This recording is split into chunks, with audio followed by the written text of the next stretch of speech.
Misty was not always alone. She once had a home filled with warmth and love. Her owner, a kind old woman named Margaret, found her as a tiny kitten, abandoned in a box on a cold night. Margaret held her close, wrapped her in a soft blanket, and whispered, "You're safe now." From that moment, they were inseparable. Margaret was Misty's world. They sat by the fireplace together, Misty curled up in her lap, purring as Margaret hummed old songs. Every morning, a small saucer of warm milk waited for Misty. Every night, she nestled beside Margaret, comforted by the slow, steady rhythm of her breathing. But one morning, Margaret didn't wake up. Misty nudged her, meowed softly, pawed at her hand. But Margaret didn't move. Strangers came, speaking in hushed voices. One of them, a woman with kind but sad eyes, picked Misty up and carried her outside. She placed her gently on the porch and closed the door. Misty scratched at the door, meowed until her voice faded. But the door never opened again. Days passed. The house, once filled with love, grew cold and lifeless. But Misty didn't leave. She curled up by the door, waiting. She listened for footsteps, watched every passing figure, hoping it was Margaret. Seasons changed.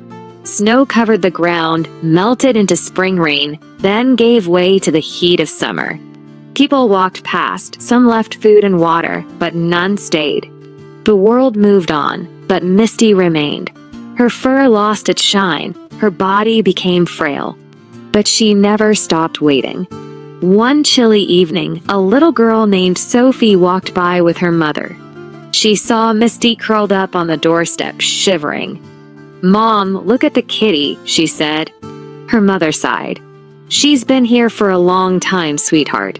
Sophie knelt down and reached out a small hand, offering a piece of bread. Misty sniffed it but didn't eat. Her heart still belonged to someone else. But when Sophie gently stroked her fur, Misty leaned into the touch. From that day on, Sophie visited Misty every afternoon. She brought warm food, a soft blanket, and told Misty stories about her day. Slowly, Misty started responding, just a little. She blinked at Sophie, rubbed her head against her tiny hands. But every night, she still curled up on the doorstep, waiting for someone who would never return. One morning, Sophie arrived and found Misty lying still. Her small body, curled up in her usual spot, no longer moved. Tears slipped down Sophie's cheeks as she knelt beside her, stroking her fur one last time. The door behind them creaked open. A man in a suit stood there, surprised to see the girl. "We just bought this house," he said. "Was she always here?" Sophie nodded. She was waiting for someone. The man looked at Misty's frail body and sighed. She must have loved them very much. Sophie wiped her tears. She did. She carefully picked up Misty, wrapping her in her scarf. "I think she can rest now." The lesson?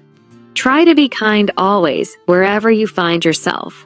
Thank you for watching. Please help us get to our first 100 subscribers. Thank you.